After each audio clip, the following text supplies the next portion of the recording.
कभी सोचा है एक ऐसा शहर जिसे दुनिया ने नाकाबिले शिकस्त कहा हो, वो आखिर कैसे गिरता है? सन 1453 दुनिया की सबसे ताकतवर दीवारें कुस्तुनतुनिया के गिर्द खड़ी थीं। 1000 साल से ज्यादा वक्त गुजर चुका था, लेकिन कोई भी फौज इस शहर को फतह नहीं कर सकी थी। लोग कहते थे यह शहर कभी नहीं गिरेगा, मगर शहर की दीवारों के बाहर सिर्फ 21 साल का एक नौजवान सुल्तान खड़ा था। सुल्तान मोहम्मद फातिह, जिसे दुनिया आज सुल्तान मोहम्मद फातिह के नाम से जानती है।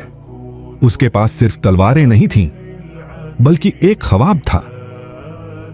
वो ख्वाब जिसका जिक्र सदियों पहले एक हदीस में किया गया था।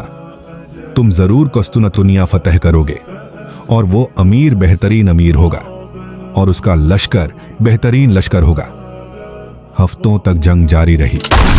तोपों की आवाज से जमीन कांपती थी, आसमान धुएं से भर गया था।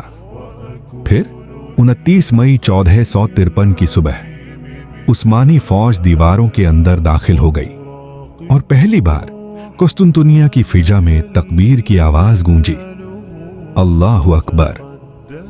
कहते हैं जब सुल्तान मोहम्मद फातिह शहर में दाखिल हुए तो उन्होंने गुरूर नहीं किया, बल्कि घोड़े से उतरकर जमीन पर सजदा किया।